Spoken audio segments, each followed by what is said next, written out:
بسم اللہ الرحمن الرحیم۔ جتنا شکر کیا جائے کم ہے اور جتنی خوشی منائی جائے کم ہے کہ آج جاوید صاحب ہمارے بیچ میں ہیں اور ڈاکٹر نعمان صاحب بھی تشریف لائے ہیں۔ بہت شکر گزار ہوں میں سب کا۔ اور آج موضوع گفتگو ڈاکٹر نعمان الحق صاحب کی کا ترجمہ ہے کتاب التواسین، جو حضرت حلاج کی تصنیف ہے، اور جاوید صاحب ڈاکٹر صاحب کے ترجمے پر گفتگو فرمائیں گے اور کچھ ترجمے پر عمومی گفتگو بھی فرمائیں گے، تو ہمیں امید ہے کہ ہمیں بہت کچھ سیکھنے کو اور دیکھنے کو ملے گا۔ بہت شکریہ۔ میں کچھ دنوں سے، ہفتے 10 دن سے، جب سے یہ ترجمہ دیکھا ہے کتاب التواسین کا، جو ہمارے مخدوم زادے ڈاکٹر نعمان الحق صاحب نے کیا ہے، تو عجیب طرح کی کیفیتوں میں بھی ہوں، اور لگ یہ رہا ہے کہ پہلی مرتبہ یا شاید بہت ہی مدت بعد احساس اور خیال اور ایک جیسے جمع ہو کر ایک پیشن ایسا بنتے جا رہے ہیں، کوئی مجذوبانہ سی حالت پیدا ہوتی جا رہی ہے، اور وہ مجذوبی جو ہے وہ احساسات سے زیادہ خیال میں ہے۔ مطلب طرح طرح کی عجیب عجیب قسم کے واردات میرے ساتھ ہو رہے ہیں۔ تو میں اس پہ جو گفتگو کروں گا وہ محض رسمی یا ایکڈیمک نہیں ہوگی ان کے ترجمے پر، بلکہ اس ترجمے کا جو اثر مجھ پر ہوا ہے، کیونکہ میں عربی جانتا نہیں ہوں، تو وہ اثر بھی کہیں کہیں اپنا اظہار کرے گا، تو اس بات کو غیر متعلق نہ سمجھا جائے۔ میں ویسے بھی یہ نقل کر کے بولوں گا، مطلب نقل کروں گا آپ کی باتوں کو۔ تو ایک تو اس ترجمے کی ترجمے سے معنی حال نہیں بنتے، وہ صاحب حال اور صاحب اسرار کا کلام جس زبان میں ہو، اس زبان سے نکلتے ہی ان الفاظ کے محتویات جو ہیں وہ محض مفہومات رہ جاتے ہیں، یعنی بس فہم کے درجے پہ کہ یہ کہا، تو اس میں کہنے والے پر لفظ غالب آ جاتا ہے، اور لفظ بھی وہ جو اس نے نہ لکھا نہ کہا۔ تو ترجمے میں یہ بہت بڑی دشواری ہے کہ وہ قول یا کلام کے بعض انواع کا جو معنوی جوہر ہوتا ہے، مطلب وہ سمجھنے والی چیز ہوتی ہے، اس کو نہیں پکڑ پاتا، اور یہ اچھے مترجم بھی اس نارسائی میں یا اس کمی میں جو ہیں وہ مبتلا ہونے کا اقرار کرتے ہیں۔ مطلب یہ کوئی ان پہ چارج نہیں لگایا جا رہا، کیونکہ لفظ جو ہے وہ ایک روایت کلام کی ہے کہ جہاں لفظ جو ہے وہ مثال طور پہ انفاس الرحمن میں سے ہے۔ اب جیسے ابن عربی کہتے ہیں کہ لفظ جو ہے وہ لاگوس کے شجرے سے ہے۔ اب ایک آدمی اس لاگوس کے شجرے میں رہتے ہوئے اس لاگوس کا سب سے بڑا جو لسانی مظہر ہے، یعنی عربی زبان، اس میں وہ بول رہا ہے، اور وہ اس کا اور اس کے لفظ کا تعلق لغات اور زبان کے عمومی استعمال کی روایت اور قواعد وغیرہ سے نہیں ہے، بلکہ یہ کہ وہ اس لفظ کو استعمال کر رہا ہے لوگوس کے ساتھ اپنی اس نسبت کو اظہار دینے کے لیے جس نسبت کے اظہار کے لیے اللہ نے اس زبان کو شرف عطا فرمایا۔ اور پھر وہ ہوتا یہ کہ وہ جو ہر زبان کے کچھ سیمینٹکس ہوتے ہیں، گرامیٹالوجی ہوتی ہے جو بعد میں پیدا ہوتی ہے۔ زبان جب اپنی تکمیل کر چکتی ہے تب اس کے قواعد پیدا ہوتے ہیں۔ قواعد کی مدد سے زبان مکمل نہیں ہوتی، بلکہ زبان کی تکمیل کو اپنے بس میں لانے کے لیے قواعد پیدا ہوتے ہیں۔ زبان ان قواعد سے زیادہ ہوتی ہے، کیونکہ زبان کی اساس اسم پر ہے، تو قواعد جو ہیں وہ اسے فعل اور صفت وغیرہ کو بھی داخل کر دیتے ہیں، تو جس کی وجہ سے زبان کا جو جوہر ہے، یعنی جو لینگ ایز سچ ہے، یعنی اسم، زبان کا خود ذات ہونا، وہ جیسے اپنی پیورٹی کے ساتھ، قطعیت کے ساتھ اور ایک تنزہ کے ساتھ، مطلب ایک ٹرانسینڈنس کے ساتھ محفوظ نہیں رہتا۔ تو ایسے کچھ لوگ ہر زبان میں پیدا ہوتے رہتے ہیں جو زبان کو اسم پر دوبارہ استوار کر دیتے ہیں، لوگ پیدا ہوتے ہیں۔ تو ہمارے ہاں جو ہے ایسے لوگوں میں غالباً پہلے آدمی، یعنی عربی زبان کی روایت میں پہلے آدمی حلاج ہیں، جنہوں نے لفظ اور لفظ کے مادے میں کام آنے والے سب حروف اور لفظ کی حالت نحوی ہو یا حالت صرفی ہو، سب سے بے نیازی کی حالت میں قواعد کی خلاف ورزی کیے بغیر لفظ میں موجود اسمیت کو گویا دوہ ڈالا، مطلب اسے اسکویز کر کے نکال دیا۔ تو حلاج کا عربی زبان پر بھی اتنا بڑا احسان ہے، جو میرے خیال میں بڑے سے بڑے لغات داں یا بڑے سے بڑے گرامیرین یا بڑے سے بڑے عالم کا نہیں ہوگا، وہ میں عرض کروں گا ان کے ترجمے کی مدد سے۔ تو جیسا کہ ہمارے نعمان صاحب نے بھی جو تمہید ہے اس میں ترجمے کی مشکلات کچھ بتائی ہیں، اور وہ مشکلات بہت کم لفظوں میں بہت یعنی پورے مفہوم کو حاوی ہیں۔ میں وہ پڑھ دوں۔ ڈاکٹر نعمان الحق صاحب فرماتے ہیں اپنی تمہید کے پہلے ہی فقرے سے کہ کسی عبارت کے نفس مضمون کو اس کی اصل زبان سے جس میں اس کی نمود ہوئی ہو کسی اور زبان میں منتقل کرنا بہت مشکل کام ہے۔ اس میں ذرا یہ خیال رہے کہ نفس مضمون اور اس کی نمود، یہ ایک پورا فلسفہ ہے اس کے پیچھے۔ تو خیر اسے منتقل کرنا بہت مشکل کام ہے، اور یہ کام مشکل تر ہو جاتا ہے اگر اس میں یہ التزام بھی رکھا جائے کہ نفس مضمون کے ساتھ ساتھ اصل کی لغوی، ادبی اور صوری صفات بھی دوسری زبان کے پردے میں اوجھل نہ ہونے پائیں۔ یہ ہے مترجم کا مطلب مقصود، یعنی ترجمے کا سارا جواز جس ایک فقرے میں بند کیا اگر ایک فقرے میں بند کیا جا سکے تو وہ یہی ہے کہ نفس مضمون کے ساتھ اصل عبارت کی لغوی، ادبی اور صوری صفات بھی دوسری زبان کے پردے میں یعنی چھپی نہ رہ جائیں، دوسری زبان انہیں اجاگر کرنے کے بجائے ڈھانپ نہ لے۔ تو اصل کا آہنگ، جملوں کی بنائی، توازن، ترتیب اور لے، ان سب کو سنبھال کر چلنا ترجمے کے لیے مرد افغنی کا طلبگار رہتا ہے۔ اب یہ دوسرا کہ ترجمہ اپنے اصول میں، ترجمہ آئیڈیا کے طور پہ کیا ہے وہ بتا دیا، اور ترجمہ اس آئیڈیا کی ایکچولائز فارم کی حیثیت سے کیا ہے، وہ یہ ہے کہ اصل کا آہنگ، جملوں کی بنائی، توازن، ترتیب اور لے، ان سب کو سنبھال کر چلنا۔ تو یہ ترجمے یعنی ترجمہ وجود میں آ جائے تو یہ دیکھا جائے گا، مطلب اس معیار پہ پرکھا جائے گا۔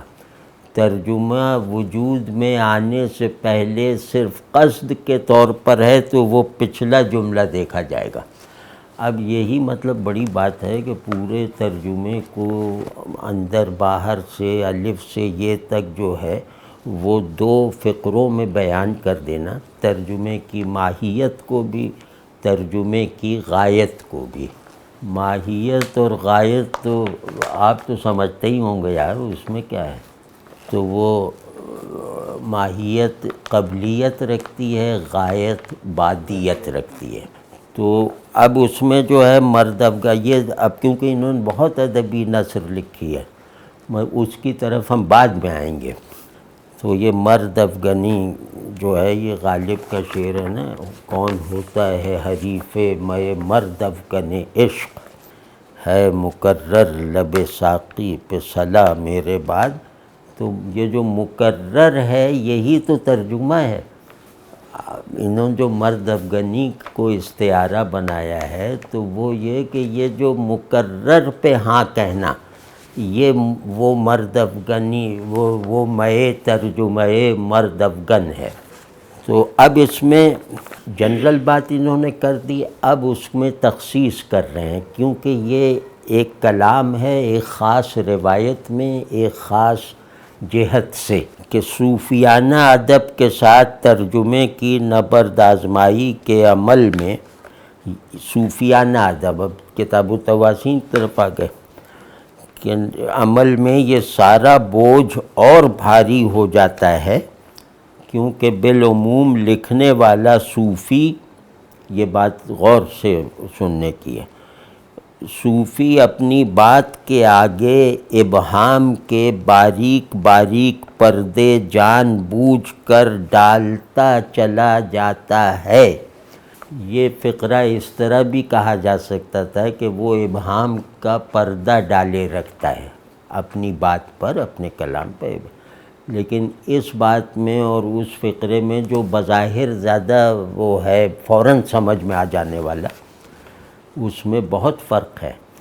یعنی صوفی کے کلام میں مبہم رہنے کی ایک راسخ صلاحیت ہوتی ہے، وہ اپنی ہر قرأت، اپنی ہر سماعت میں نئے نئے ابہام بھی پیدا کرتا چلا جاتا ہے، اور ان ابہام کو محسوس کر لینا یا ان ابہام کو ادراک میں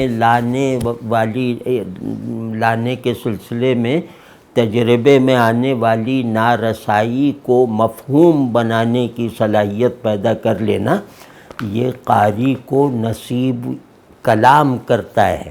یعنی کلام قاری، صوفی کا کلام پڑھنے اور سننے والے کے لیے مبہم رہتے ہوئے بامعنی رہتا ہے، اور اس کا ابہام نئے سے نئے پیرائے میں اپنا انکشاف کرتا ہے ہر قاری پر. اور وہ جو ابہام میں تنوع اور تسلسل ہے نا، یہ ذہن کو حقیقت سے مناسبت پیدا کرنے کے لائق بناتی ہے. حقیقت سے، یعنی جو حقیقت صوفیوں کی ہے، اس حقیقت سے تعلق کا کوئی بھی درجہ ایسا نہیں ہے کہ ہم کہیں کہ حقیقت معلوم ہے، حقیقت مفہوم ہے. یعنی ذہن کی یہی دو کیٹیگریز ہیں نا، کہ مفہوم ہے یا معلوم ہے. تو کسی بھی درجے میں یہ نہیں کہا جا سکتا، لیکن یہ بھی نہیں کہا جا سکتا کہ حقیقت مجہول ہے، اور کیا نام ہے، حقیقت جو ہے وہ انبوجھی ہے. یہ بھی نہیں کہا جاتا. دونوں ایک طرح کی غلطیاں ہوں گی. پہلی غلطی جو ہے وہ تو چلو دماغ کی خرابی ہے، دوسری غلطی میں دین خراب ہو جائے گا. تو آپ واضح ہے نا یہ بات. تو حقیقت سے ذہن کی کورسپونڈنس جو ہے وہ پیسو کورسپونڈنس، ذہن انفعال کے حال میں حقیقت سے متعلق ہے، فعلیت میں متعلق تھوڑی ہے. تو اب اس میں یہ کیا کہنے، مطلب انہوں نے عجیب و غریب اپنے عارف ہونے کے بھی شواہد فراہم کیے. حلاج تو خیر ہے ہی. تو اس میں یہ کہ حقیقت کا ہر ایکسپریشن اخفا کے ساتھ ہوتا ہے، اور حقیقت کا ہر اخفا اظہار کے ساتھ ہوتا ہے. یعنی حقیقت میں اصل اخفا ہے، اس پہ اظہار لاحق ہوتا رہتا ہے. تو یہ صوفی کیونکہ عارف حقائق ہے نا، تو اس کے کلام کی معنوی ساخت یا اس کے کلام کا مفہومی در و بست بھی حقیقت اور ذہن کے ساتھ ایک کرسٹلائزڈ نسبت کا اظہار ہوتا ہے، یعنی ابہام اور اظہار، ابہام اور اظہار، ابہام اور اظہار، ٹھیک ہے نا۔ اور یہ اللہ کرے کہ یہ ادیب و ادبی کسی مجلس میں ہو جائے نا، جیسے کوئی تحقیق کرے زبان کے حوالے سے اس بات کو دیکھا جائے کہ ابہام میں تنوع اور تسلسل ہوتا ہے جو اظہار کو یک رخا نہیں رہنے دیتا۔ یہی بڑا شاعر بھی کرتا ہے، بڑا صوفی بھی کرتا ہے۔ تو لوگ سمجھتے ہیں کہ ابہام جیسے بس ایک دھند سی ہے، اب دھند کا کیا تجزیہ کریں؟ ابہام دھند نہیں ہے، ابہام ایک شفاف پردہ ہے۔ تو وہ خیر، مطلب یہ سب باتیں اس جملے سے نکلی ہیں، میں اپنی طرف سے نہیں کہہ رہا، جو اس فقرے میں ہے اسے ہم اپنی سمجھ کے مطابق نکال رہے ہیں۔ تو اب کیا کہتے ہیں کہ صوفی اپنی بات کے آگے ابہام کے باریک کا بھی جواب نہیں ہے، کیونکہ پردہ اگر موٹا ہو جائے تو وہ اغلاق ہے، ابہام نہیں۔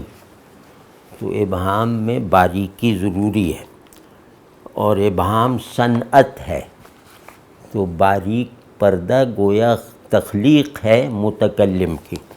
تو خیر ابہام کے باریک پردے جان بوجھ کر ڈالتا چلا جاتا ہے، اور ان کی آراستگی متشابہات سے کرتا ہے۔ یہ فقرہ بہت زیادہ فلسفیانہ ہے اور مشکل ہے۔ مطلب اب بات کیا ہوئی، اگلے مرحلے پہ یہ کہہ رہے ہیں کہ ابہام کے باریک پردے اگر سپاٹ ہوں، کہ ایک سفید ململ کا پردہ باریک تو ہے تو لیکن اس کے پیچھے سب دکھائی دے رہا ہے، تو وہ پھر ابہام کا نہیں ہوا۔ ابہام اخفا کی جمال بخشی ہے اظہار کو، تو وہ جمیل بناتا ہے۔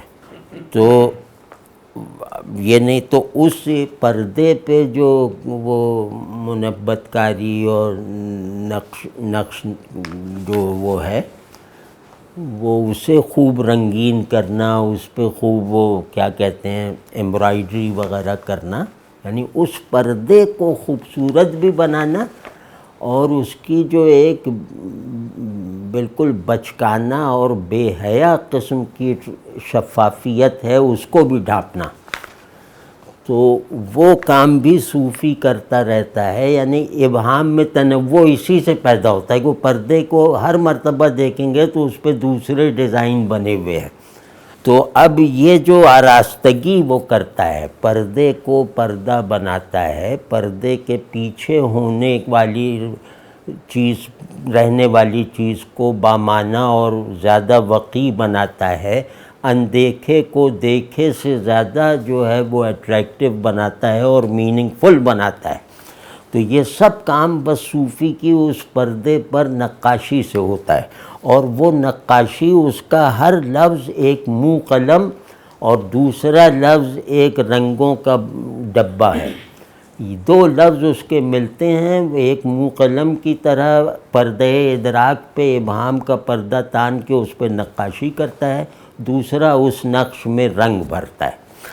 تو آراستگی اسی کو کہتے ہیں، یعنی آراستگی کا مطلب ہے کہ کسی چیز کو خوبصورت بنانا، اس کی اصل خوبصورتی کو برقرار رکھتے ہوئے۔ آراستن یعنی کہ آراستن ہے، پیراستن ہے، اس طرح کے اور کئی مصادر ہیں نا۔ تو پیراستن کہتے ہیں کسی چیز کی بدصورتی کو ڈھانپنا، اور آراستن کہتے ہیں کسی چیز کی نہ دکھائی دے سکنے والی خوبصورتی کو جزواً مطلب نمایاں کرنے کی کوشش کرنا۔ اس مطلب یہ بہت مجھے اتنی زیادہ توقع بھائی ان سے دیکھتی ہے، یہ بہت انہوں نے کمال کیا۔ ایک تو آراستگی کرتا ہے، دوسرے متشابہات سے کرتا ہے۔ اب حالانکہ متشابہ بھی آراستگی کا کام کرتا ہے، لیکن متشابہ جو ہے وہ فہم کی نارسائی پر کڑھنے سے روکنے کے لیے کلام کی ایک صنف ہے کہ آپ فہم کی نارسائی پہ کڑھتے نہ رہیں، یعنی آپ کا نہ جان سکنا آپ کے نہ مان سکنے کی وجہ نہ بنے، یہ متشابہ ہوتا ہے۔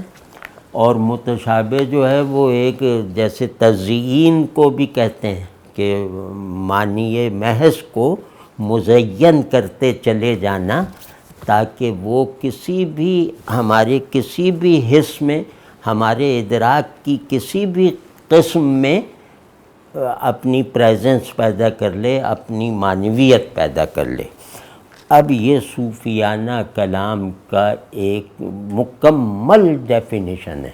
یہ جو کہہ رہے ہیں کہ صوفی ابہام کو استعمال کرتا ہے ایک باریک پردے کی طرح، اور وہ پردہ اس کے لیے کینوس ہوتا ہے، آپ کے لیے پردہ ہوتا ہے، وہ اس پردے میں خوب نقاشی کرتا رہتا ہے، اور نقاشی کا یہ عمل اس کے ارادے پر محدود نہیں ہے، بلکہ نقاشی کا یہ عمل اس کے لوگوس کے ساتھ تعلق کے نتیجے میں اس کے استعمال کیے ہوئے تمام کلمات میں جاری ہے۔ تو یہ کہہ رہے ہیں مطلب۔ اور متشابہات کیونکہ ذرا بہت بڑی اصطلاح ہے، تو متشابہ اور ایک ہوتی ہے متشابہ اور محکم کی وہ جو بائی پولیرٹی، تو اتنا نہیں ہے۔ متشابہ بھی محکم ہوتا ہے اگر متکلم حاکم ہو، تو مطلب ماننا تو ہے نا، اور زیادہ تر ایمانی جو کلام ہے جس پہ ایمان لانا ہے غیب، اس کا بیان تو ماننا ہی ہے نا، تو وہ محکم ہے، اس معنی میں محکم ہے۔ لیکن متشابہ کی جو اصل وہ ہے، یعنی تشابہ کی، تشابہ، اچھا یہاں ذرا ایک مشکل لفظ استعمال کر رہے ہیں، اللہ کرے وہ لفظ ہم صحیح استعمال کر رہے ہوں۔ دو چیزیں ایک دوسرے کے جیسے جہان ادراک و اظہار کے قطبین ہیں جن پر یہ کھڑا ہوا ہے، ایک تنزہ، دوسرا تشابہ۔ تنزہ جس سے تنزیہ بنا ہے، اور تشابہ جس سے تشبیہ بنا ہے۔ تو تنزیہ اور تشبیہ حق کے پولز ہیں، یعنی وہ ذات حق کے قطبین ہیں، لیکن تشبیہ الہی ہم پر ظاہر اور ہم پر منکشف ہے تشابہ کے اصول سے، اور جو وہ تنزیہ الہی ہے وہ ہمیں گویا اپنا مخاطب بناتی ہے، ہمیں ہماری ضرورت پوری کرنے کی حد تک علم بھی فراہم کرتی ہے، وہ تنزہ کے اصول پر۔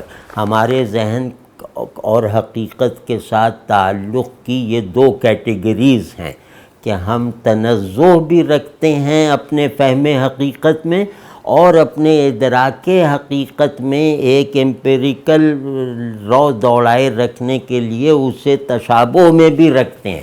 تو یہ بات صحیح، یہ لفظ صحیح استعمال کیا، تنزہ صحیح، ہاں۔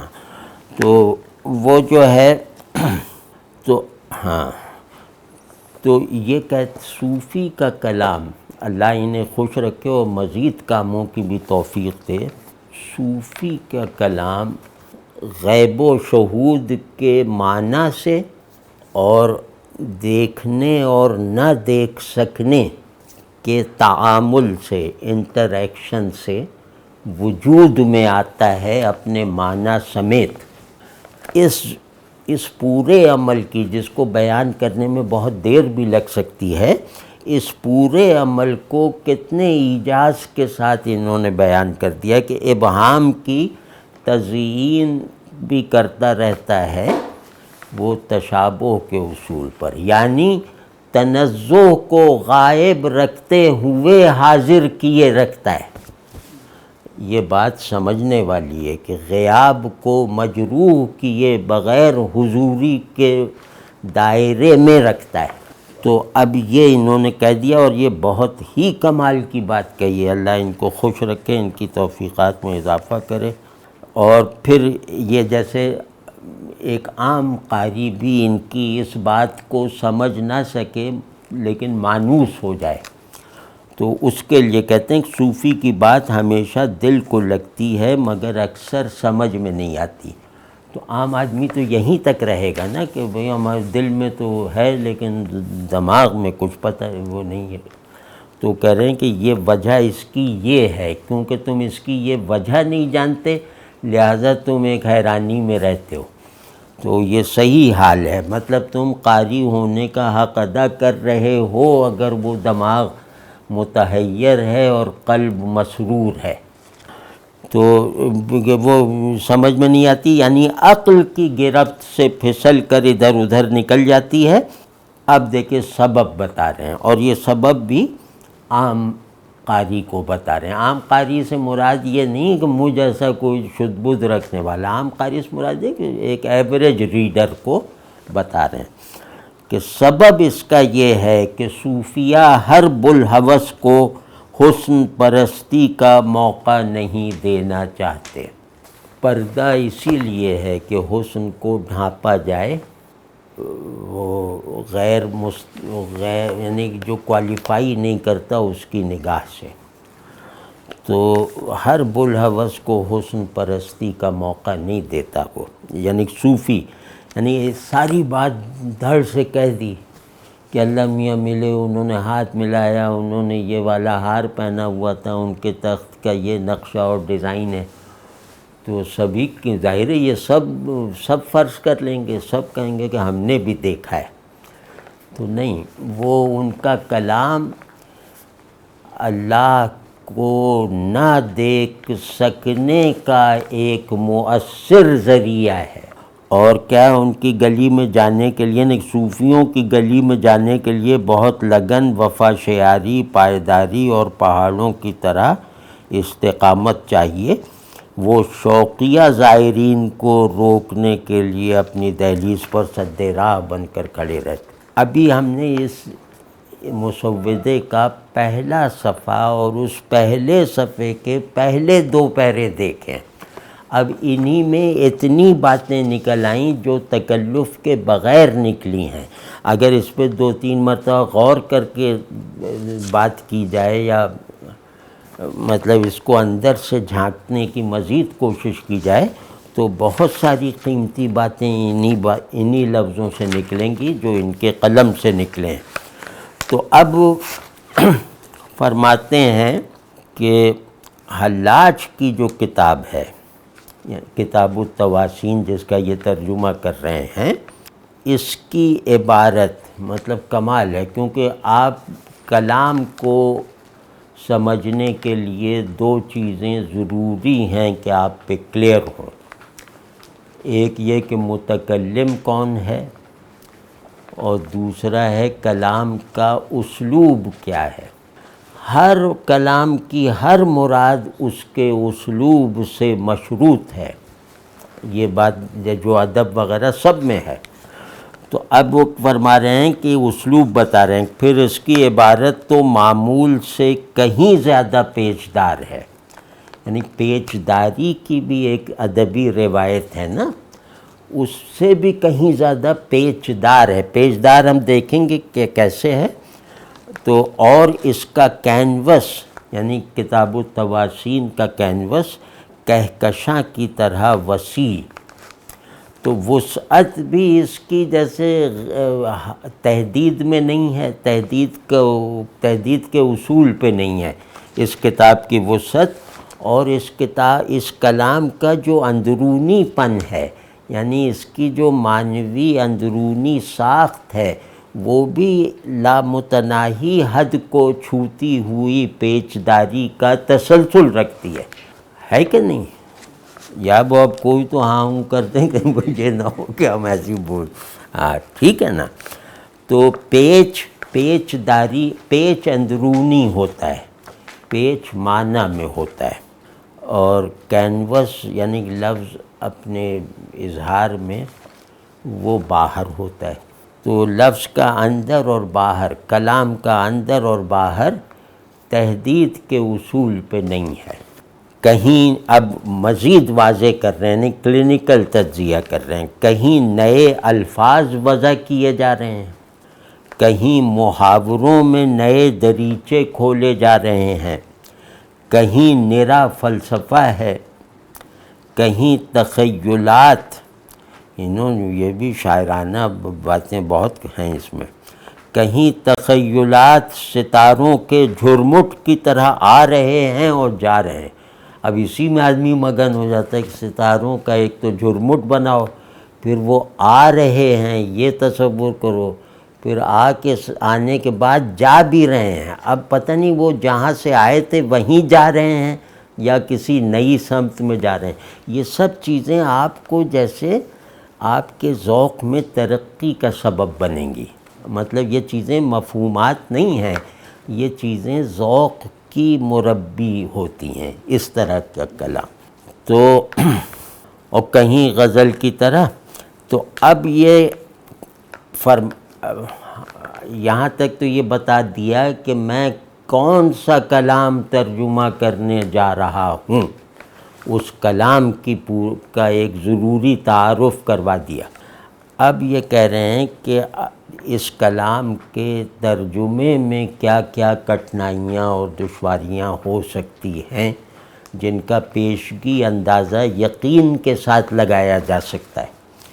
وہ ہے کہ حلاج کے مترجم کو کلاسیکی عربی زبان کے ساتھ ساتھ قرآنی امیجری سے بھی مس ضروری ہے. یہ کیوں کہا کہ اس کتاب کو سمجھنے کے لیے، کیوں ظاہر ہے کتاب کسی زبان میں ہے، تو اس کتاب کو سمجھنے کے لیے وہ کلاسیکی عربی، جاہلی عربی وغیرہ آنی چاہیے. مطلب تو اتنا کافی تھا کہ آدمی یہ کہہ دے بات پوری ہے نا کہ یہ کلام اس زبان میں ہے جس زبان میں قرآن کو اتارا گیا تھا. تو یہ کیوں کہا کہ قرآنی امیجری سے بھی مس ضروری ہے. لفظ کے معنی کی تکمیل فارم میں ہوتی ہے. یعنی تکمیل تحدید کا مثبت نام ہے. تحدید کے لیے صورت لازم ہے. واضح ہے نا؟ تو معنی مجرد ہیں. یہ مجرد امر جو ہے جب اپنی تکمیل کرتا ہے، یعنی اپنے اظہار کو جوں کا توں لائق ادراک بناتا ہے. صورت کا مطلب یہ ہوتا ہے کہ ایک ایسا اظہار جو مدرک بننے کے لیے ہو، ہے کہ نہیں یہ بات؟ تو وہ جو ہے کیا نام ہے، تو وہ عربی زبان میں تکمیل معنی کا آرڈر انسانی زبان میں نہیں ہو سکتا. یعنی تکمیل معانی کا نظم، تکمیل معانی کی قدرت یہ متکلم حقیقی کے پاس ہے. کلام چاہے زبان چاہے مجازی ہو، متکلم اگر حقیقی ہے تو وہ مجاز کو ذریعہ بنا لیتا ہے حقیقت کو مصور کر دینے کا، تاکہ حقیقت جس حد تک میں مدرک بنانا چاہتا ہوں، جس حد تک میں کنوے کرنا چاہتا ہوں، اس حد تک ان کی ذہنی ساخت کی مناسبت سے کنوے ہو جائے. تو ذہن میں سب سے بڑا جو تیقن کا وسیلہ ہے وہ آنکھ ہے. یعنی آنکھوں سے دیکھنا یقین کی آخری قسم ہے نا، چشمدید. تو یہ ذہن کو اپنے نقص ادراک پر رکھتے ہوئے مطمئن کر دینے کا عمل ہے کہ جو چیز تم جان نہیں سکتے اس چیز کا مالک تمہیں اس کو دکھا سکتا ہے. تم اس کے حضور کو اس کلام کے ذریعے سے گویا ایک حضور عینی پیدا کر سکتے ہو. حضور عینی تصوف کی اصطلاح ہے اور عین اسی مفہوم میں ہے۔ تو اس کو کہہ رہے ہیں کہ قرآنی امیجری سے، یعنی قرآن نے جیسے دیکھنا سکھایا ہے اور اس دیکھنے کو ذہن کے ایمانی جوہر کا مربی بنایا ہے، تو جس کو وہ یعنی وہ نظارہ، وہ نظارگی اور دیکھنے کے وہ احوال اور دیکھنے کے وہ نتائج اگر جس کی دسترس میں نہ ہوں، جو اس سے مانوس نہ ہو، وہ کتاب التواسین کو محض زمخشری کی طرح عربی داں بن کر نہیں سمجھ سکتا، نہیں پڑھ سکتا۔ واضح ہے نا؟ تو اس میں قرآنی امیجری لا کر جو انہوں نے بہت مہارت سے ایک بات کہی ہے، وہ یہ کہ اس کے لیے صرف زبان دانی کافی نہیں ہے، اس کے لیے اس زبان کے اندر پائی جا سکنے والی اظہار حقیقت کی ساری استعداد کو جس طرح ایگزاسٹیولی قرآن میں استعمال کر کے دکھا دیا گیا ہے، اس سارے عمل سے بھی جو ہے وہ مانوس ہونا، اس سے ذوقی مناسبت رکھنا ضروری ہے۔ اس مناسبت کے بغیر محض قال اقول اور یہ لفظ کا وہ مادہ اور اس لفظ کا یہ مادہ یہ کافی نہیں ہے، ٹھیک ہے نا؟ تو قرآنی، اور دوسرے یہ کہ عربی زبان کی جو امیجری ہے نا، جو ان کی شاعری وغیرہ میں جائے، وہ کازمولوجیکل نہیں ہے۔ عرب شاعری میں امیجز بہت مقامی ہیں، لوکل ہیں، اور اس تصویر کے کردار بہت محدود ہیں کہ اونٹ ہے اور یہ ہے اور سورج ہے اور صحرا ہے اور کھجور کے، وہ ان کا کمال ہے کہ اس کو انہوں نے طرح طرح سے کیا۔ یہ جو سماویت پیدا ہوئی ہے نا امیج میں عربی زبان میں، وہ قرآن کی دی ہوئی ہے۔ وہ آپ زیادہ ظاہر آپ تو براہ راست جانتے ہیں۔ تو عربی امیجری میں، عربی شاعری کی جو امیجری ہے اس میں سماویت نہیں تھی، اور جیسے چھوٹی تصویریں بنا دیتے تھے کہ ایک بڑا سا بنا، لیکن وہ تصویر ایسے بنا دینا کہ وہ ایک نظر میں نہیں بلکہ 100 بار دیکھنے پہ بھی پوری دکھائی نہ دے، جو امیج کی اصل شان ہے، تو وہ قرآن نے دی ہے۔ جیسے جنت کی امیجری ہے، جیسے ستاروں، سیاروں اور آسمان، اس سب کی امیجری ہے نا ایک سماویت کے ساتھ، اور ایک جیسے ایک بہت پرشور غیاب کے ساتھ۔ تو عربوں کے پاس غیاب کا تصور نہیں تھا، ان کی کوئی امیج جو ہے وہ یہ تقاضا نہیں کرتی کہ اس کے پیچھے جھانکو، وہ سمجھنے کی باریکیاں ہیں کہ ان کا یہ اس کا صلہ یہ اور اس کا وہ اور اس کا یہ اور یہ کر کے بس سمجھنے میں کوئی باریکی ڈال دیتے ہیں، ورنہ دیکھنے کے لیے وہاں بس ایسے ہی ہے، ٹھیک ہے نا؟ تو اس لیے قرآن کی امیجری بہت ضروری ہے، کیونکہ منصور سر سے پاؤں تک آنکھ تھے، اور وہ آنکھ جس نے خود کو دیکھ لیا تھا۔ تو آنکھ کا سب سے مشکل کام ہے خود کو دیکھنا۔ تو منصور کی کتاب التواسین میں شاہد و مشہود وہ خود ہیں۔ تو اب یہ بڑا زبردست ہے، بہرحال یہ اب جلدی کر رہے ہیں تاکہ وہ، تو اب انہوں نے فرمایا کہ قرآنی امیجری سے بھی مس ضروری، یا بتاؤ لوگ اتنی زبان نہیں سمجھتے باریکیاں، کلاسیکی عربی کے ساتھ مس ضروری ہے قرآنی امیجری سے، یعنی کہ کہنا چاہیے قرآنی امیجری کا علم بھی ضروری ہے، واقفیت بھی۔ یہ مس کیوں لائے؟ مس اسی ذوق کے لیے لائے ہیں کہ ذوق ضروری ہے، مناسبت ضروری ہے۔ اب یہ فرما رہے ہیں کہ تاریخ، فلسفہ، علم کلام، ان سب سے بھی دوستانہ لازمی ہے، اور پھر مترجم کے اوامر میں یہ بھی شامل ہے کہ شعریات کا رس اس کے رگ و پے میں ہو، کیونکہ بنیادی طور پر کتاب التواسین ایک جمالیاتی جہنم ہے، یہ آگ کو خوبصورت بنانے کا عمل ہے، اور وہ آگ جو عام آگ نہیں ہے، مطلب وہ آگ جیسے آپ اپنی آگ کے خس و خاشاک ہو گئے۔ اب غالب بیچاروں کو کیا معلوم کہ اپنی آگ کیا ہوتی ہو، خس و خاشاک۔ یہ حلاج نے لوگوں کو اس طرح کی باتیں سجھا دی ہیں۔ مطلب غالب کا کیا مسئلہ تھا کہ پوچھو ہو کیا وجود و عدم اہل شوق کا، آپ اپنی آگ کے خس و خاشاک ہو گئے۔ تو حلاج اپنی آگ میں جلے ہیں، خس و خاشاک نہیں بنے، بس یہ فرق ہے۔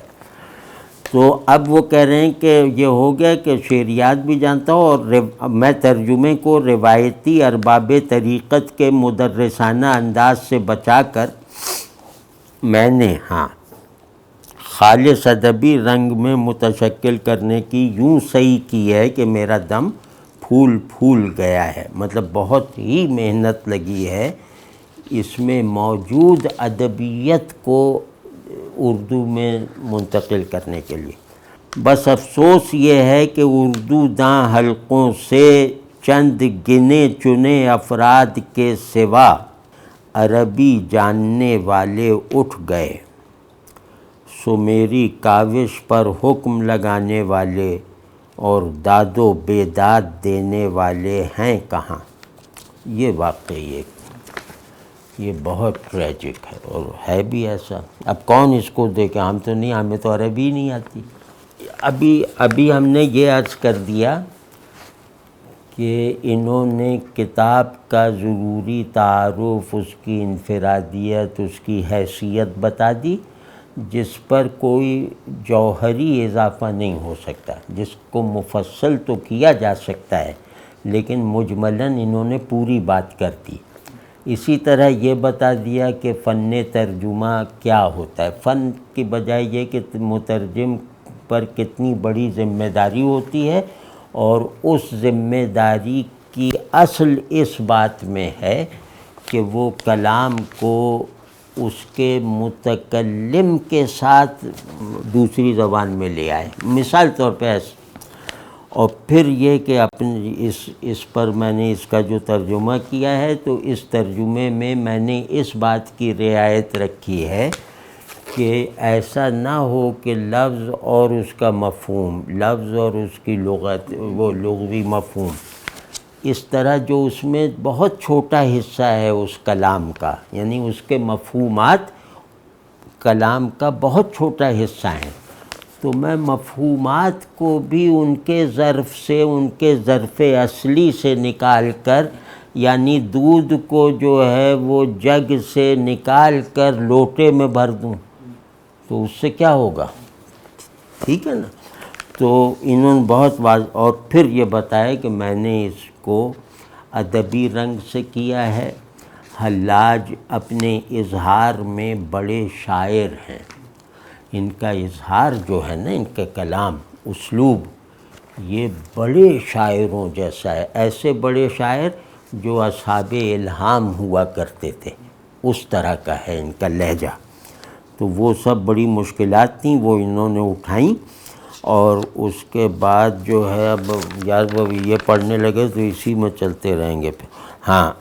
پھر انہوں نے حلاج کا تاریخی تعارف کروایا اور ان کے بارے میں درست معلومات تک پہنچنے کی بہت سنجیدہ اور ٹھوس کوشش کی۔ ان کے جو واقعات وغیرہ یا کلام وغیرہ مشہور ہیں، ان کے بارے میں بھی ہمیں بتایا کہ اس میں یہ حصہ جو ہے یہ قصے کہانیاں ہیں اور یہ واقعی ہے۔ پھر جو حلاج کی ایک بات ہے کہ حلاج کو دنیا کے بہترین تحقیقی اذہان نصیب ہوئے ہیں، مطلب اتنے بڑے محققوں نے شاید ایک شخصیت پر تسلسل کے ساتھ کام نہ کیا، اور لوگوں نے زندگی لگا دی، ماسینیوں وغیرہ نے۔ تو وہ سب ان کا بھی سب ان کی ستائش کی ہے، ان کے کارنامے گنوائے ہیں، اور حلاج پر کام جن جن لوگوں نے کیا ہے ان میں ان کی درجہ بندی کی ہے، اور بہت فراخ دلی سے تحسین کی ہے۔ اور پھر اس کے بعد حلاج کا ایک ضروری تعارف ہو گیا، اس میں جو تحقیق متن کے لیے جو کچھ کیا جا سکتا تھا اس کی تفصیل ہو گئی، اور پھر اس کے بعد یہ کہ دیوان حلاج جو ہے اس کا ایک حصہ مستند ہے، دوسرا الحاقی ہے، اس کی طرف بھی اشارات کر کے پھر یہ بتایا کہ حلاج کے تراجم ان زبانوں میں تو کتاب التواسین وغیرہ کے ہو چکے ہیں، لیکن یہ جو ہے اردو میں دیوان کا ترجمہ جو مظفر اقبال صاحب نے کیا، وہ ترجمہ جو ہے میرے لیے محرک ثابت ہوا۔ مطلب ان کی بھی بہت زیادہ وسیع مطلب بہت زیادہ فیاضی سے انہوں نے تحسین کی ہے وہ دیوان حلاج کے اردو ترجمے کی، اور وہ ضرور آپ لوگوں کو دیکھنا چاہیے، کیونکہ انہوں نے اس پر جو لکھا ہے، جو ان کا جو مقدمہ ہے، وہ بہت ہی کمال کی چیز ہے۔ مجھے اس اسلوب پہ، اس نثر پہ زیادہ حیرت نہیں ہوئی، کیونکہ میں وہ دیکھ چکا تھا نا، تو یہ لگا کہ یہ اسی تسلسل میں لکھ رہے ہیں۔ وہ بڑی زیادہ وہ انسپائرنگ نثر ہے، اور ویسے ہی بہت ہے۔ وہ ضرور دیکھیے گا، دیوان حلاج کا اردو ترجمہ مظفر اقبال صاحب نے کیا ہے، اور انہوں نے بہت اچھا اس پہ بہت مطلب شرح و بسط کے ساتھ کلام کیا ہے۔ تو وہ بتا دیا۔ پھر انہوں نے ایک سیمینار کروایا تھا امریکہ کی کسی یونیورسٹی میں، اس میں حلاج پر کوئی سیمینار تھا، وہ بھی اس ترجمے کے محرکات میں سے 2 محرکات میں سے ایک وہ ہے۔ اب اس کے بعد جو ہے وہ پھر حلاج سے اپنی جو باطنی نسبت ہے اس کو بھی ڈھکے چھپے لفظوں میں بیان کرتے چلے جانا، وہ سب ہے۔ اور اب جب یہ ہو گیا تو پھر حلاج کے کلام کی قسمیں بتائیں، ایک شاعری ہے، مقطعات ہیں، قصائد ہیں، اور ایک بڑا اچھا میں اپنی کتاب میں لکھوں گا، مجھے تو آج معلوم ہوا، مطلب آج نہیں جب یہ پڑھی ہے، کہ یتامہ، اب ہم تو کچھ اور ہی سمجھتے تھے، تو وہ پتہ چلا کہ وہ فردیات کو جو ایک شعر، تو اب میں بھی سوچ رہا ہوں ایک شعر جو ہم نے کہا اس کا عنوان دے دیں یتامہ، ہے کہ نہیں؟ یتیم میں وحدت ذرا چیلنجنگ ہوتی ہے، وہ اوریجنل یا منفرد ہونے کے معنی میں، لیکن اکیلا ہونا بھی ہے۔ تو پھر تیلساں کی جو انہوں نے تیلساں کی وجہ بتائی ہے جو عنوان میں، وہ بھی لاجواب ہے، کہ تیلساں وہی جو پردے پہ نئی نقاشی ہوتے رہنا، تو تیلساں بھی ایک مسلسل بنی جاتی ہوئی چادر ہے، تو جس کا ڈھانپنا برا نہیں لگتا۔ بعض پردے ایسے ہوتے ہیں جو نظر میں رکاوٹ تو بنتے ہیں لیکن ناگوار نہیں لگتا، تو یہ اس طرح کا ہے۔ تو اب جناب ہم اس میں آتے ہیں، وہ کیا، ہاں، اب انہوں نے جو ایک حصہ، جناب یا طارق صاحب آج پھنس گئے ہیں، اللہ رحم فرمائے، وہ کر کے ایک فصل ہے، دیر و حرم آئی نئے تکرار تمنا، اس کے بارے میں بھی انہوں نے بہت زبردست لکھا ہے، کہ یہ تخیل ہی حلاج کی بدولت آیا ہے، یعنی تمنا کا آئینہ اور اس میں عکس کی تکرار، یہ ایک بہت بڑا عرفانی نظام ہے جو حلاج سے اظہار پا کر حلاج ہی کی شہادت پہ ختم ہوگا، مطلب اس میں کوئی ان کا ساتھ نہیں دے پایا۔ تو اب اس میں جو ہے یہ منصور کا شعر لکھے، اب فرماتے ہیں کہ حلاج کی موت بھی ان کے وجود ہی کی ایک کروٹ تھی۔ اب میں ان کے اسلوب کی کہ جو ذرا کچھ مثالیں دے رہا ہوں کہ انہوں نے کیسے کیسے فقرے لکھے ہیں کہ حلاج کی موت بھی ان کے وجود ہی کی ایک کروٹ تھی۔ جب ان کی طرف شبلی نے پھول پھینکا تھا تو ان کو رنج ہوا تھا۔ اس واقعے کی توجیحات بڑے بڑے لوگوں نے کی ہے کہ شبلی نے جو انہیں پھول پھینکا تو سب جہاں جہاں حلاج کا ذکر آیا ہے متصوفانہ ادب میں تو وہاں وہاں اس کی کوئی توجیح کی گئی ہے، یعنی اس میں سے کوئی چیز نکالی گئی ہے کہ پھول پھینکنا ان کا اور ان کا رونا، یعنی کہ سنسار ہوتے ہوئے نہیں رو رہے، پھول لگا تو رونے لگے، تو اس کی لوگوں نے بڑی بڑی توجیحات کی ہیں۔ اب یہ دیکھیں یہ کیا کہہ رہے ہیں، میری نظر میں یہ بہترین توجیہ ہے۔ جب ان کی طرف شبلی نے پھول پھینکا تھا تو ان کو رنج ہوا تھا، کیونکہ یہ بات شبلی کو معلوم ہونی چاہیے تھی کہ خیال زخم سے حلاج کی نگاہ کا دامن پہلے ہی سے پرگل ہے، لہذا شبلی کو پتھر پھینکنا چاہیے تھا۔ وہ جہاں بہار بنتی ہو وہاں کلی پھینکنے کی کیا تک ہے، ٹھیک ہے۔ تو یہ مطلب انہوں نے کہا، میں نہیں کہہ رہا، یہ اس سے بات نکلی۔ تو مطلب یہ فہم اور یہ مطلب مزین فہم ہے، اظہار بھی تزئین کے ساتھ ہے، جو کتاب التواسین کی مستقل خاصیت ہے نا، پیشن، جمال اور انتہائی منضبط اظہار، الل ٹپ نہیں ہے جیسے ایک آدمی پھٹ پڑا ہے، اس طرح نہیں کہ وہ ادھر جا رہا ہے وہ ادھر جا رہا ہے، ان کا کلام دھماکے کی طرح نہیں ہے، وہ کوئی اور نوع ہے۔ تو انہوں نے بہرحال اس کو پہچانا، پھر بتایا کہ کن کن شاعروں میں پر ان کا اثر پڑا، فیض صاحب پر انہوں نے ختم کیا، اور پھر یہ ہاں ایک جو ضروری اصلاح کی ہے وہ یہ کہ حلاج انالحق پہ سولی نہیں چڑھائے گئے تھے، حلاج تو ایک سازش کا شکار ہوئے، کہیں انالحق کی تہمت گھڑی گئی، کہیں انہیں قرمتی بنا دیا گیا، باطنی کوئی بنا دیا، کہیں ان پر عیسائی ہونے کے الزام لگے وغیرہ وغیرہ۔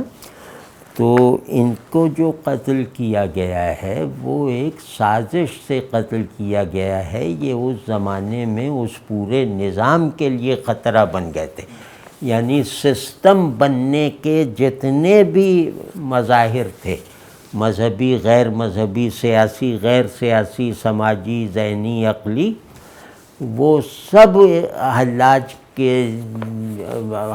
ان سب کے لیے خطرہ بن گئے تھے، تو اس پورے سسٹم نے ان کو چڑھا دیا سولی پہ۔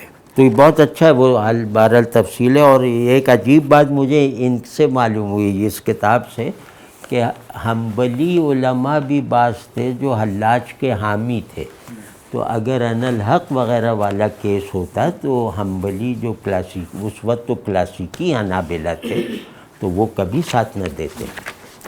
تو یہ ہو گیا، پھر جو تفصیل بتائی ہے وہ ظاہر آپ لوگ پڑھ ہی لیجئے گا۔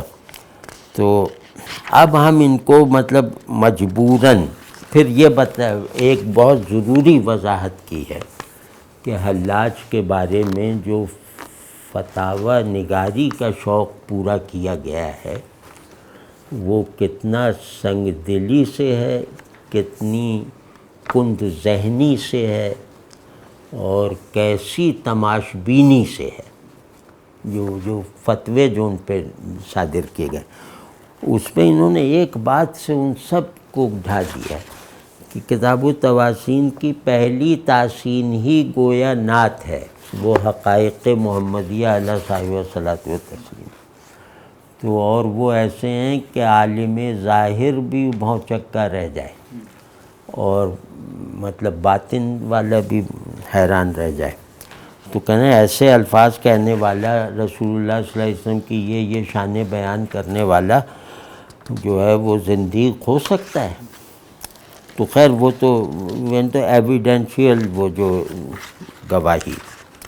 اب آپ ان کا ترجمہ دیکھیں، باقی چیزیں اب بہت زیادہ ہیں اس میں محاسن، لیکن ایک ایک پہ گئے تو بہت دیر لگے گی.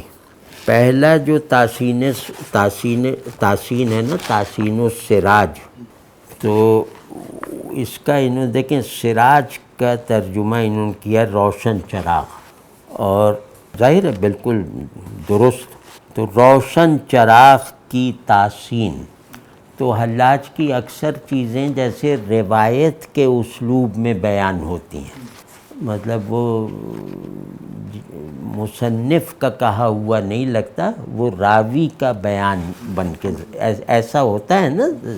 تو یہاں بہرحال یہ ہے، کہہ رہے ہیں یہ کہنا حسین ابن منصور حلاج کا خدا ان سے راضی ہو.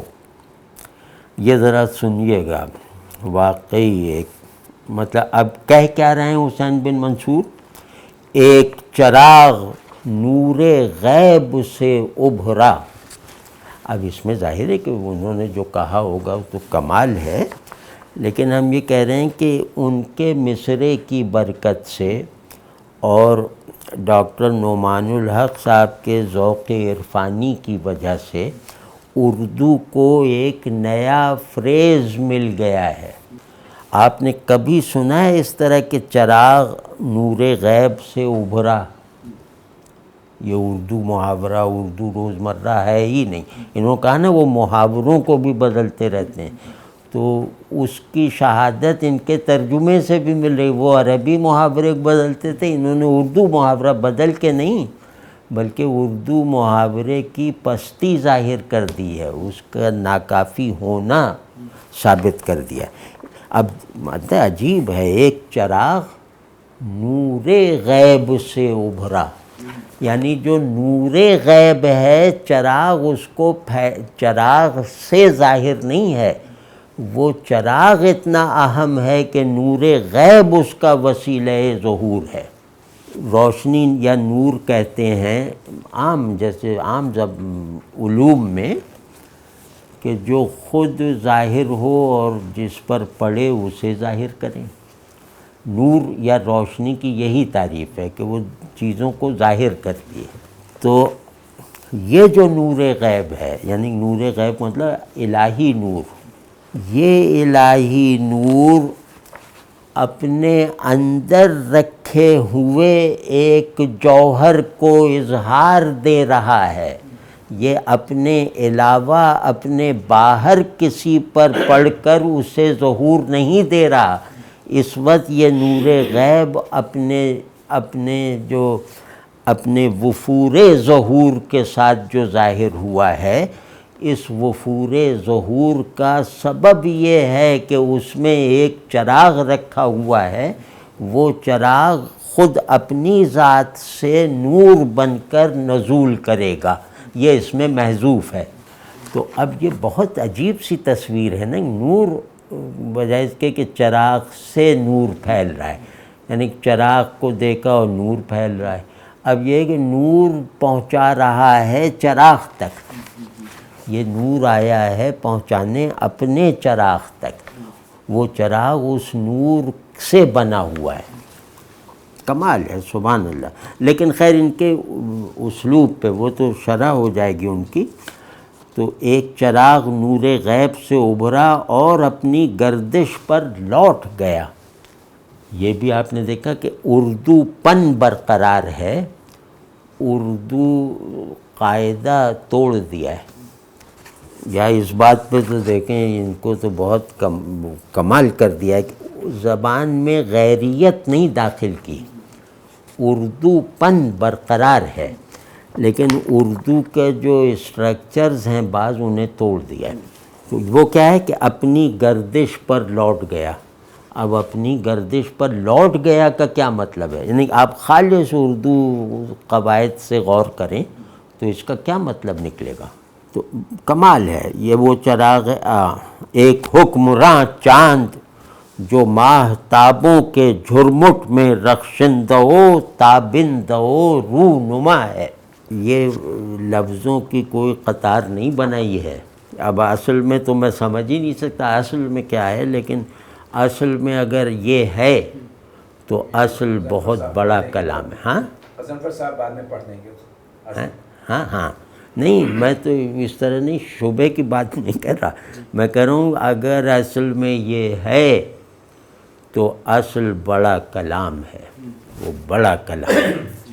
تو اب اس کی بڑائی کو بھی منتقل کیا نا اس میں. اب دیکھیں رخشندہ جو دکھائی دے روشن، یعنی آنکھ کے دیکھنے والوں کے لیے روشن.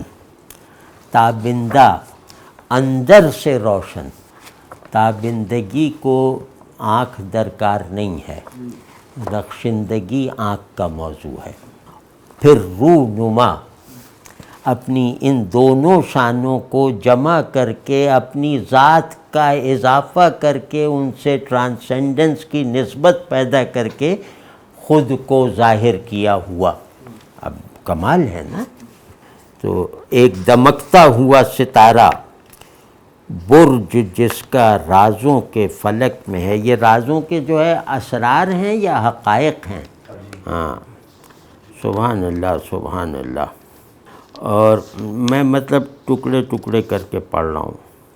اچھا یہ تو نعت ہے، اور مطلب مجھے پڑھتے ہوئے کہیں ایسا نہیں لگا کہ یہ میں ترجمہ پڑھ رہا ہوں. جیسے اور تراجم پڑھے ہیں اچھے تراجم، تو میں اسی طرح کا ایک اچھا ترجمہ پڑھ رہا ہوں.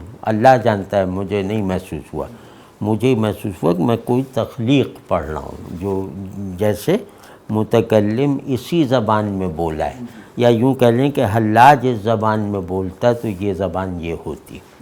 یہ واقعی ہے، واقعی. جیسے وہ شاہ عبد القادر صاحب کے ترجمے کے لیے ایک شاعر نے شعر کہا تھا کہ خاطر پاک تھی احمد کی خدا کو منظور، ورنہ قرآن اترتا بزبان دہلی. یہ حلاج اگر اردو بولتے نا تو مجھے تو لگتا ہے یہی پنکچویشن شاید مختلف ہو جاتی، لفظ ایک جیسے ہوتے ہیں. سبحان اللہ سبحان اللہ. یہ وہ ہے جس کے اشارے سے آنکھیں روشن ہوئیں. مطلب جان نکل جائے اگر آدمی اس پہ غور کرے کہ جس کے اشارے سے آنکھیں روشن ہوئیں. اشارے سے آنکھیں روشن ہونا کوئی روزمرہ نہیں ہے، لیکن یہی بات ہے اصل. جس کے اشارے سے آنکھیں جو اشارے سے غیب کو شہود میں بدل دیتا تھا، جس کا مشارون الیہ وہ اس کے حد اظہار میں، اس کا مشارون الیہ غیب میں ہے. یہ ہے کمال کا ہے. ہاں جس کے دم سے بھید کھلے اور پردے چاک ہوئے، اس کو نطق حق نے دیا، اور حق نے جو خود دلیل حق ہے اس کی سچائی کو استوار کیا، اور حق نے اس کی بندشیں کھول دیں. یہ سب قرآن کا ترجمہ چل رہا ہے جیسے مختلف آیتوں کا. سبحان اللہ سبحان اللہ. یہ وہ ہے جو زنگ کھائے ہوئے سینے کو آب دیتا ہے. زنگ کھائے ہوئے زنگ تو پانی کی وجہ سے پڑتا ہے نا، تو زنگ بھی ہے اور اس کو پانی بھی دے رہے ہیں. بظاہر تو یہ لگ رہا ہے نا، لیکن کمال دیکھے کہ زنگ کھائے ہوئے، زنگ لگے ہوئے سینے کو نہیں کہا ہے. یہ بھی کہہ دیتے کہ زنگ لگے سینے کو آپ دیتا ہے. زنگ کا ماخذ وہ خود ہے. زنگ اندر سے آیا ہے، باہر سے نہیں لگا. اور سینے کو آب دیتا ہے. یہاں مطلب آپ ظاہر پانی نہیں ہے، چمک ہے، روشنی دیتا ہے. اس نور غیب سے اس کی ظلمت کو زائل کرتا ہے جو نور غیب بن کر وہ خود اترا ہے. سبحان اللہ سبحان اللہ. مطلب ترجمے کا حسن دیکھیں، معنی ہم نہیں دیکھ رہے کہ وہ ظاہر ہو تو بہت. اگر آج اس پہ کوئی اچھی طرح سمجھنے اور بول سکنے والا یا لکھ سکنے والا مل جائے نا، تو یہ وہ تھیوری آف پرسیپشن جو ہیوم نے سکیڑی اور آج بالکل ہی اسے جیسے بازاری بنا دیا گیا ہے فہم کو، یہ اس کے لیے اکسیر ہے، تریاق ہے اس زہر کے لیے۔ فہم کے جو معنی اس سے پتہ چلیں گے حیثیت، وہ کسی فلسفی کے بس کی بات نہیں، کیونکہ فہم تقریباً ہر فلسفے کا موضوع ہے۔ تو اب ذرا دیکھیے، اور اردو اس طرح کے مضامین کی سہار نہیں رکھتی۔ دیکھیں انہوں نے کیسے سہار پیدا کی کہ وہ سب جو تخلیق کیا گیا، فہم مجھے حقیقت سے وابستہ رہنے کے لیے دیا گیا ہے، حقیقت کو مفہوم بننے سے بلند رکھتے ہوئے، یہ ہے فہم کی جواز۔ تو وہ سب جو تخلیق کیا گیا ہے، اس کی فہم کو کوئی پیوستگی حقیقت سے نہیں، اور نہ، اب اگلا مرحلہ دیکھیں، اور نہیں زبان دیکھیے، پیوستگی، یہ اردو میں پیوستگی کا پہلا استعمال ہے۔ پیوستگی استعمال بہت ہوا ہے، لیکن آپ کہیں بھی پیوستگی کا ایسا استعمال اردو میں نہیں دکھا سکتے، یہ ترجمے کا کمال ہے۔ اور نہ حقیقت کو کوئی پیوستگی اس سے ہے کہ جو تخلیق کیا گیا، مطلب یہ کہ یہ گراوٹ میں، وہ اپنی بلندی میں، یہ ایک دوسرے کے لیے غیر محض ہیں بالواسطہ۔ غیریت بالواسطہ کا ادراک فہم کی ماں ہے۔ غیریت بلا واسطہ بھی ہوتی ہے نا، لیکن خیر ہم اس پہ، پیوستگی کتنا اچھا استعمال کیا گیا۔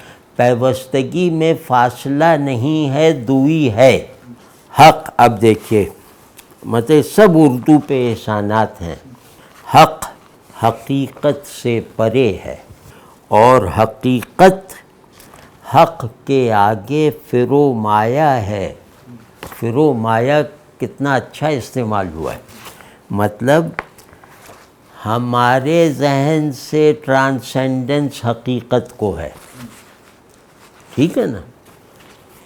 خود حقیقت اینڈ آف ٹرانسینڈنس نہیں ہے، خود حقیقت جو ہے وہ تنزیہ محض میں نہیں ہے، وہ پہلا درجہ تنزیہ ہے، اور اس کا یہ جو درجہ تنزیہ ہے یہ صرف ہمارے لیے ہے، یہ ہماری ناقابل رسائی چھت ہے، لیکن حق کی قدم گاہ ہے، حق اس سے بھی منزہ ہے۔ مجموعی طور پر یعنی کہ حاصل کلام یہ ہے کہ اگر آپ کو یہ دیکھنا ہو کہ کلام اپنے متکلم کے اعتبار سے معنی کی سطح متعین کرتا ہے، تو یہ بات ڈاکٹر نعمان الحق صاحب نے اپنے اس کام کو سمجھانے کے لیے جو تمہید باندھی ہے، اس سے ایک تو یہ پتہ چلا کہ کلام کا مادہ معنویت متکلم ہوتا ہے، دوسرے یہ پتہ چلا کہ کلام کی صوفیانہ نوع جو ہے وہ کیا ہوتی ہے، مطلب اس کے سیمینٹکس کیا ہوتے ہیں، اس کی اسٹرکچرنگ کیسے ہوتی ہے، اس کی اصل گرامر کیا ہے، وہ جو بتایا ہے میرے خیال میں اس پہ اضافہ نہیں کیا جا سکتا۔ اسی کے ساتھ یہ بتایا ہے کہ یہ وہ کلام ہے جس کلام کا تعلق، جس کلام کا سوتا اصل میں کلام الہی ہے، اسی لیے اس کو کہیں کہیں حدیث کہا جاتا ہے، کہیں روایت کہا جاتا ہے، کہیں الہام اور القاء سے تعبیر کیا جاتا ہے، یعنی متکلم، وہ رپورٹ، متکلم جو ہے وہ ایک معمول ہے کلام کا، مصنف اور خالق نہیں ہے۔ تو یہ والی کیفیت حلاج کے سوا ہماری پوری روایت میں کسی کے کلام میں نہیں پائی جاتی کہ یہ کہا جا سکے کہ یہ متکلم جو ہے میڈیم ہے، متکلم حقیقی کوئی اور ہے، یہ تو ٹرانس میں بولے جا رہا ہے. ٹھیک، تو یہ ان کے ترجمے سے اور ترجمے کے اسباب اور جو تصورات بتائے ہیں اس سے یہ بات ایک پتہ چلی. اور تیسرے یہ بات کہ ابہام ایک تحریر کا حسن ہوتا ہے، تو وہ حسن صوفیوں کے ہاں کس طرح کار فرما ہے وہ دکھا دیا تھا، اور وہ اس طرح دکھایا کہ شاعروں سے بھی الگ کر دیا ابہام کو، کہ صوفی کا ابہام زیادہ خلاقانہ اور زیادہ ڈائنامک ہوتا ہے. تو یہ بھی بتا دیا، اور یہ سب انہوں نے 2-3 فقروں میں پوری بات کر دی ہے. اور اس کے بعد یہ بتایا کہ ایسے کلام کا ترجمہ کرنا ظاہر ہے کسی ادبی تصنیف کے ترجمے سے کہیں زیادہ مشکل ہے، اور اس کے تقاضے کیا کیا ہیں وہ بھی بتا دیا. کہ وہ تقاضے جو ہیں اندرونی بیرونی، یعنی لفظ اپنے تمام کانٹینٹس کے ساتھ متکلم کی معنویت کے، متکلم کے اعتبار پر قائم رہتے ہوئے اب منتقل کر رہا ہوں میں. تو اس ضمن میں جو مشکلات پیش آ سکتی ہیں یا پیش آتی ہیں وہ بہت ہی اختصار لیکن پوری مطلب مکمل طور پہ انہوں نے بتا دیا، وہ میں نے جیسے پڑھ کے سنایا. پھر جو مشکلات انہوں نے اپنے دیباچے یا پیش گفتار میں ارشاد فرمائیں، ان مشکلات سے نکلتے ہوئے انہوں نے ترجمے میں خود کو دکھا دیا. اگر آپ وہ بہت دلچسپ لگے گا، یہ کر کے دیکھیے کہ جو مشکلات یہ بتا رہے ہیں نا کہ یہ مشکل اب آدمی کی ہمت ٹوٹ جاتی کہ اب یہ سب کون فیس کرے گا. تو اس کے بعد جب آپ یہ ترجمہ پڑھیں گے تو آپ کو دکھائی دے گا کہ یہ مشکل دیکھو پیش آئی، اس سے یہ نعمان صاحب اس طرح نکل گئے، یہاں یہ مشکل پیش آئی اس طرح نکل گئے. اگر آپ نے یہ نہ دیکھا نا تو آپ نے ترجمے کو پڑھنے کا حق ادا نہیں کیا. تو یہ ایک عجیب بات مجھے اس میں نظر آئی.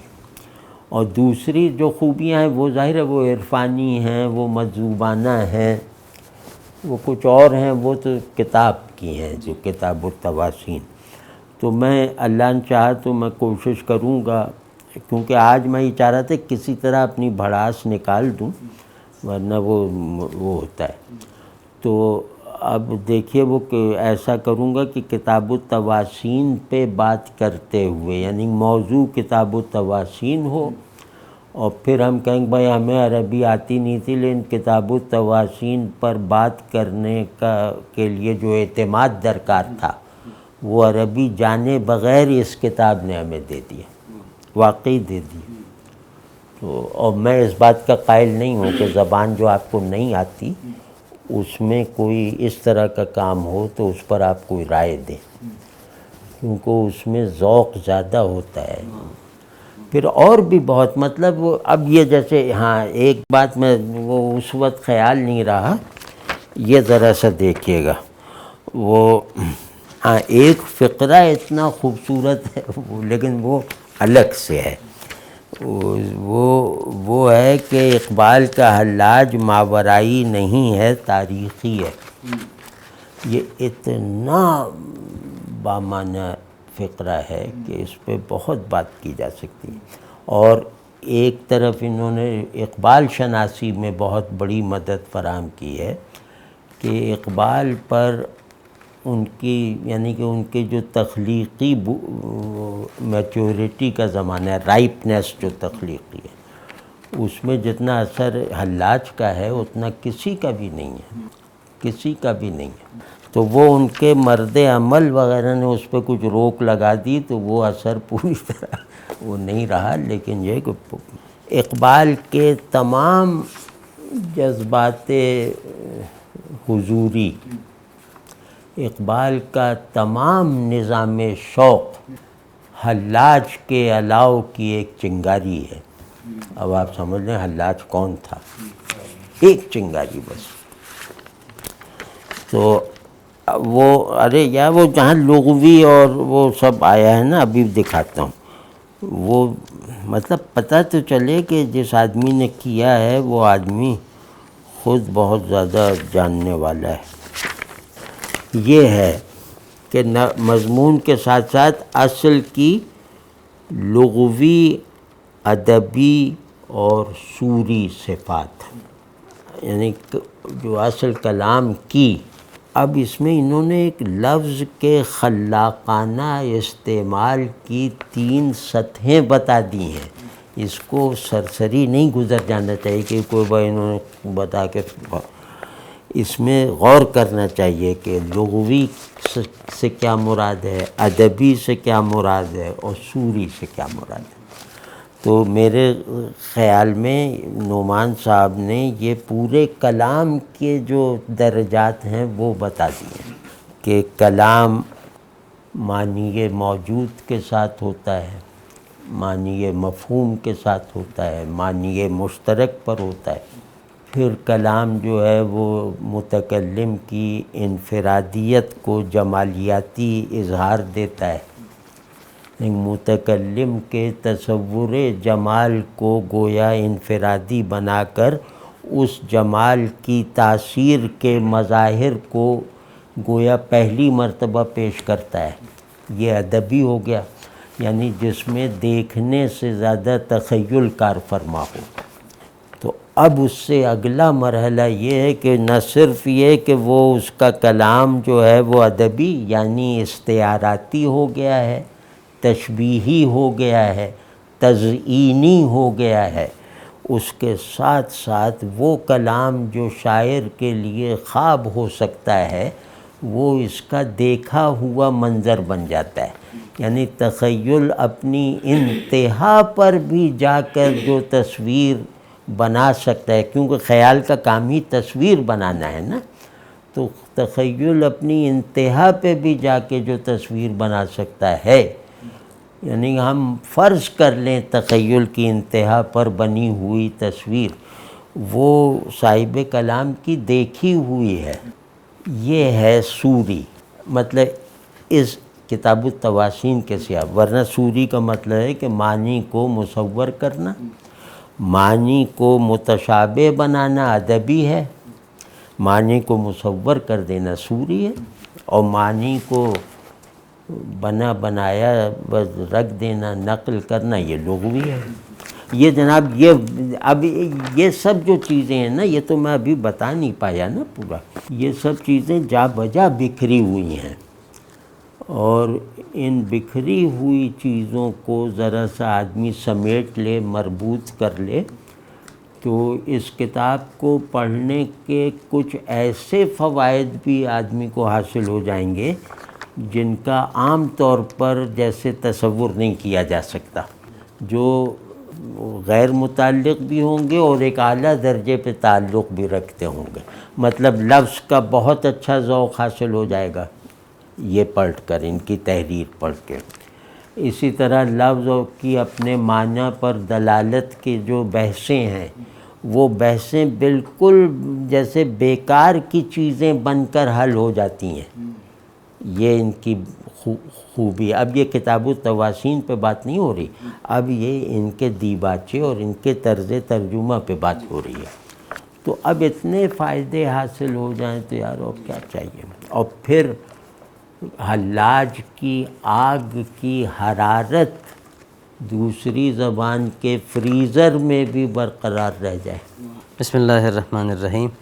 قال الحسین بن منصور الحلاج تاسین السراج، یہ پہلا پوائنٹ ہے اس کا۔ سراج من نور الغیب بدا وعاد وجاوز السرج وساد، سراج من نور الغیب بدا جی، وعاد وجاوز السرج وساد، قمر تجلی من بین الاقمار، کوكبا برجه فی فلک الاسرار، سماہ الحق امیا لجمع ہمته وحرمیا لعظم نعمته ومکیا لتمکینه عند قربته، شرح صدره ورفع قدره وأوجب أمره وأظهر بدره، طلع بدره من غمامة اليمامة وأشرقت شمسه من ناحية تهامة، وأضاء سراجه من معدن الكرامة ما أخبر إلا عن بصيرته وما أمر بسنته إلا عن حسن سيرته حذر فأحذر وأبصر فأخبر وأنذر فحذر ما أبصره أحد على التحقيق سوى الصديق لأنه وافقه ثم رافقه لئلا يبقى بينهما فريق ما عرفه عارف إلا جهل وصفه الذين آتيناهم الكتاب يعرفونه كما يعرفون أبناءهم وإن فريقا منهم ليكتمون الحق وهم يعلمون أنوار النبوة من نوره برزت وأنواره من نوره ظهرت وليس في الأنوار نور أنور وأظهر وأقدم في القدم سوى نور صاحب الحرم همته سبقت الهمم ووجوده سبق العدم واسمه سبق القلم لأنه كان قبل الأمم والشيم ما كان في الآفاق ووراء الآفاق ودون الآفاق أظرف وأشرف وأعرف وأنصف وأرأف وأخوف وأعطف من صاحب هذه القصة وهو سيد أهل البرية الذي اسمه أحمد ونعته أوحد وأمره أوكد وذاته أجود وصفاته أمجد وهمته أفرد يا عجبا ما أظهره وأبصره وأطهره. عجباً آئے نا یہاں جی یہ عجباً تو میں نے لکھا نا یہ تماشا کیا عجب ہے نا، یہ تماشا کیا عجب ہے بیچ میں بالکل رخ بدلا ہے نا اس کا، بالکل. یہ تماشا کیا عجب ہے. يا عجبا ما أظهره وأبصره وأطهره وأكبره وأشهره وأنوره وأقدره وأصبره لم يزل كان مشهورا قبل الحوادث والكوائن والأكوان ولم يزل كان مذكورا قبل القبل وبعد البعد. الله أكبر. والجوهر والألوان جوهره صفوي كلامه نبوي علمه علوي عبارته عربي قبلته لا مشرقي ولا مغربي حسبه أبوي رفيقه ربوي صاحبه أموي بإرشاده أبصرت العيون وبه عرفت السرائر والضمائر والحق أنطقه والدليل أصدقه والحق أطلقه هو الدليل وهو المدلول هو الذي جل الصدأ عن الصدر المعلول وهو الذي أتى بكلام قديم لا محدث ولا مقول ولا مفعول بالحق موصول غير مفصول الخارج عن المعقول هو الذي أخبر عن النهاية والنهايات ونهاية النهاية رفع الغمام وأشار إلى البيت الحرام هو التمام هو الهمام هو الذي أمر بكسر الأصنام هو الذي كشف الغمام هو الذي أرسل إلى الأنام هو الذي ميز بين الإكرام والاحترام فوقه غمامة برقت وتحته برقة لمعت وشرقت وأمطرت وأثمرت العلوم كلها قطرة من بحره الحكم كلها غرفة من نهره الأزمان كلها ساعة من دهره الحق به وبه الحقيقة والصدق به والرقق به والفتق به والرتق به هو الأول في الوصلة والآخر في النبوة والظاهر بالمعرفة والباطن بالحقيقة ما وصل إلى علمه عالم ولا اطلع على فهمه حاكم الحق ما أسلمه إلى خلقه لأنه هو وأنا هو وهو هو ما خرج خارجا من ميم محمد وما دخل في حائه أحد حاء وميم ثانية والدال وميم أوله داله دواؤه ميمه محله حاؤه حاله ميم ثانيا مقاله أظهر إعلانه أبرز برهانه أنزل فرقانه أنطق لسانه أشرق جنانه أعجز أقرانه أثبت بنيانه رفع شأنه إن هربت من ميادينه فأين السبيل بلا دليل يا أيها العليل وحكم الحكماء عند حكمته ككئيب مهيل